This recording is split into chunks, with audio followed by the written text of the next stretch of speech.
लिखिए silicon SILICON also show the tendency of catenation. Silicon भी बना सकता है chain.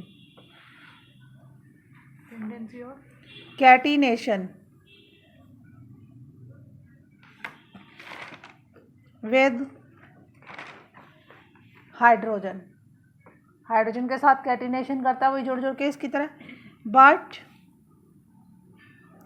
It can form the chain up to 7 और 8 एटम्स। इसकी चेन केवल 7 से 8 एटम की होती है, लेकिन कार्बन पता है थाउजेंड्स ऑफ कार्बन एक दूसरे से ज्वाइन कर सकते हैं। तो चेन कैसी बनेगी? ज़्यादा लंबी? नहीं, लंबी नहीं होती है, अभी आपने पढ़ा नहीं है ना। ब्रांच होती है, रिंग्स बन जाते हैं, बहुत तरह से जुड़ जाती है। चेन भी बहुत सारी टाइप की? हाँ, चेन भी बहुत सारी टाइप की होती हैं। स्ट्रेट चेन होगी, ब्रांच चेन होंगी, रिंग्स होंगे, वो अभी नहीं पढ़ोगे आप, मतलब नेक्स्ट ईयर 11th में अगर जो PCM लेगा वो पढ़ेगा। Up to 7 and 8 atoms. लिखिए the next point, the carbon carbon bond is very strong. Carbon carbon bond जो है बहुत स्ट्रॉन्ग होता है। कार्बन कार्बन या कार्बन? कार्बन कार्बन कार्बन जो कार्बन से जुड़ता है ना, वो वाला बॉन्ड स्ट्रॉन्ग होगा। The carbon carbon bond is very strong and stable. Stable मतलब स्थिर? स्थिर, फिक्स्ड। स्पेलिंग क्या होती है स्टेबल? STABLE। सही तो लिख रखा है, STABLE। ES लिखा था, पता नहीं। लिखिए आगे। State. The bonds formed by larger atoms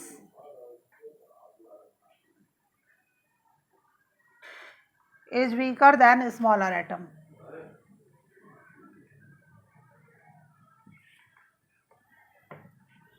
Because the hold of nucleus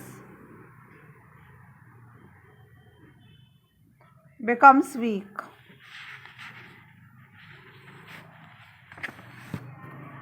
nucleus का होल्ड जो है कम हो जाता है। अगर साइज बड़ा हो तो? समझा रही हूँ। लाइए देखिए, जैसे ये है कोई, अब सपोज करो ये हाइड्रोजन है, इसके में केवल एक ही इलेक्ट्रॉन होता है, तो न्यूक्लियस के पास है।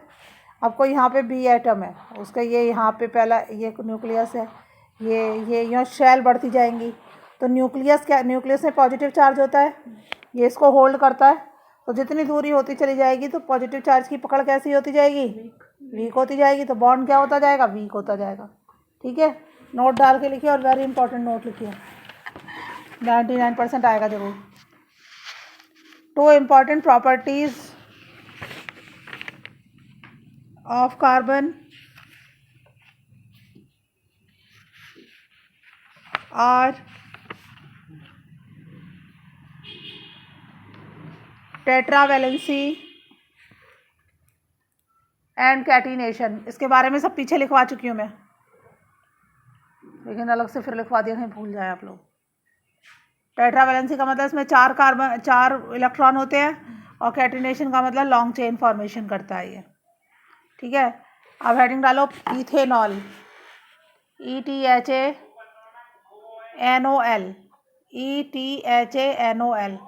जनरल नेम लिखो इथाइल अल्कोहल, जो शराब में आता है वही होता है ये, ETHYL ethyl alcohol, AlCOHOL। Formula लिखो C2H5OH। C2H5OH।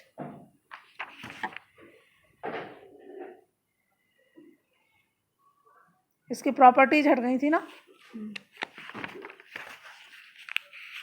क्या लिखा था? एक मिनट, रिमूवल यहाँ लिखवा दिया था कल, ना चेक कर।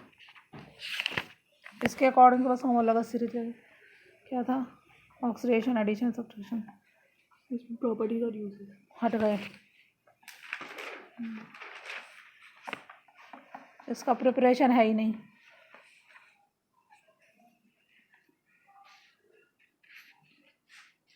इसकी प्रॉपर्टीज भी नहीं है, हटाना पेज पलटने जरा, पेज चिपक रहा है। सोप डिटर्जेंट भी कट गया। अगला हेडिंग डाल लो होमोलोगस सीरीज। हाँ ये कट गया। HOMOLOGOUS homologous series.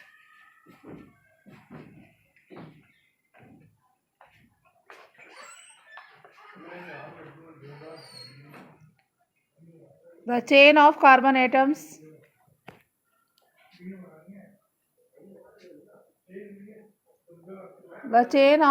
atoms having same functional group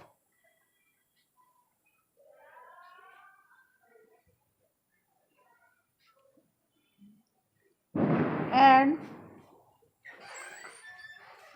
difference of CH2।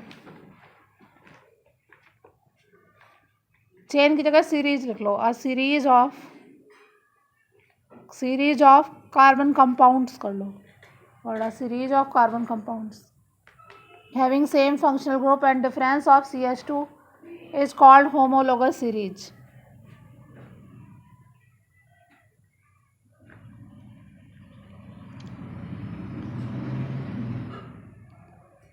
The difference of two continuous members, the difference of molecular mass, ऐसे लिखो, the difference of molecular mass in two continuous members is 14। क्या चाहिए? वो यहाँ पे रखा होगा ना स्टील का बड़ा सा कंटेनर, ये रहा नीचे, इसको किचन में ले जा पहले, लाइए, इसी में पीछे बन जाएगा। देखिए होमोलोगस मेंबर क्या होते हैं। जैसे अब ये है CH3OH, इसको पढ़ते हैं मीथेनॉल। C2H5OH, C3H7OH। तो आप देखेंगे सब में OH OH OH functional group होता है। अब आपको सीखने की ज़रूरत नहीं है, फंक्शनल ग्रुप कट गया कोर्स में से। अब ये CH3 है, ये C2H5 है, तो कितने का डिफरेंस है CH2 का, और इसमें भी कितने का डिफरेंस है CH2 का। और मॉलिक्यूलर मास देखो,